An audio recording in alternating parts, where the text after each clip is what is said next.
Hi there, my name's David and I'm going to talk to you about some great board games for families. There are some fantastic games out there, and games are great for getting you away from your devices, getting everybody together, but they're also really good for developing skills in children, like numeracy, literacy, higher order thinking, problem solving and resilience. But finding a game that suits you and your family can be really hard. A lot of the games aimed for younger children are boring for adults and we don't want to play them. However, a lot of the next tier games require a lot of reading, so kids can't play them without adults helping at every single step of the way. So when I was looking for games for my family, my wife, my 5-year-old son and myself to play together, I worked out that there was going to be some key elements to make sure it was a game that really suited. Number one, had to be playable for children just learning to read. We don't want to be helping absolutely every step of the way. Second, had to be entertaining for adults to be playing. And truly, some of these games my wife and I play on our own now.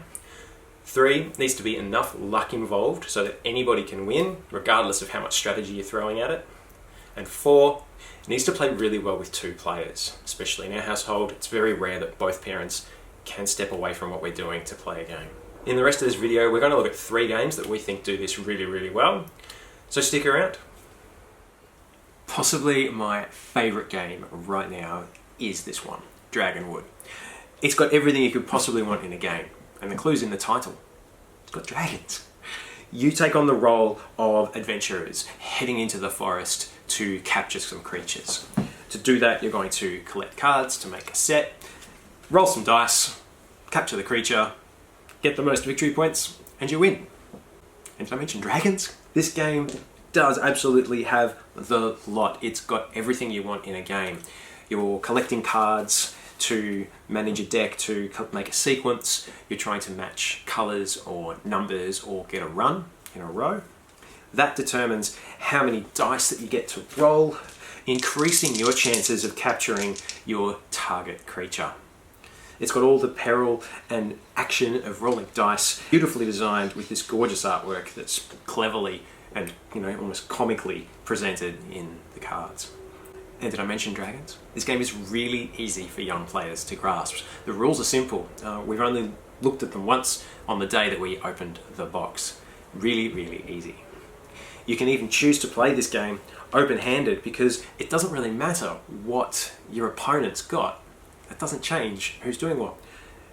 Playing open-handed is a great strategy for teaching young children how to play games.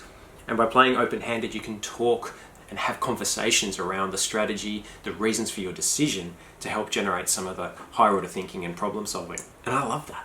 This is a game that plays really well with 2 players and can be very, very fast paced. It does have a lot of creatures in the deck though, so to make for a shorter, simpler game, just use half the deck, or as much as you feel you can be bothered with on this particular day. This is a game that I'd seen for ages but never actually played. Then it showed up in our house, camouflaged under some Christmas wrapping paper one year, and we keep coming back to it. Qwirkle is a bit like Scrabble, but with colours and shapes instead. You simply place tiles to match colour or shape. You score points for what you add. At the end you add them up and you've got a victor. Now each colour or shape can only appear in each set once. However, if you complete a set, which is 6, then you get 6 bonus points as well, which is awesome. Now, this is what you're working with. There's no reading. With the instructions can disappear and get lost under a couch and collect dust. There's no more reading to do. It's really simple. For that reason, it's really good for younger audiences to get into because there's not much else to learn. However, the game can get a bit overwhelming. As the board gets bigger, there's going to be more choices and it can be hard sometimes to see what decisions you can make, especially the younger ones. This is a great game like Dragonwood in that you can pretty much play it open-handed because what's in your hand doesn't necessarily affect what the other person is going to do. So you can talk to each other. There's great conversation around decision making and strategy to identify the best move at this time. We recommend, there's heaps of tiles in here. Don't feel like you have to use all of them. Just limit your bag to what you want on that day to create either a shorter game or to fit the attention span of your particular audience. But it's a great simple game that can play over and over again. not all games are about finding one winner.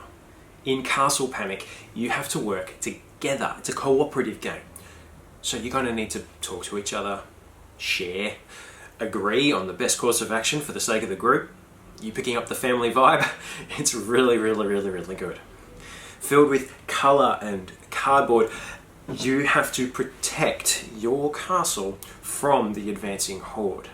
You do this each turn by collecting a couple of cards, zapping through the archers, etc., shooting at some of the bad guys. That'll bring them down a little bit. But any enemies that are still on the table are going to get a little bit closer to your castle.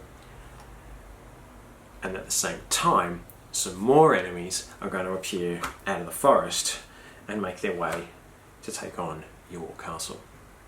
So this game is great for any age because it's all about talking. It doesn't matter if one of your players can't read yet, and especially because the writing might be very, very small.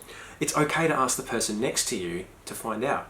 It is really important that everybody knows what cards everyone else has, because it's not about having the best card. It's about making sure that the right person has the right card at the right time. Also, given the nature of the game, there is a lot of strategy involved, so parents try to steer it to happen a certain way, but please don't take over. It's a great game to celebrate children having their own agency. So while it's okay to talk about it and make suggestions, ultimately the decision of what happens on one player's turn lies with that player. Now, it is a hard game, straight out of the box, so be prepared to lose as a family. But the instructions do offer a suggestion of removing some of the evil monster cards, particularly some of the tougher ones, to make the game a little bit easier, but also to run a little bit faster.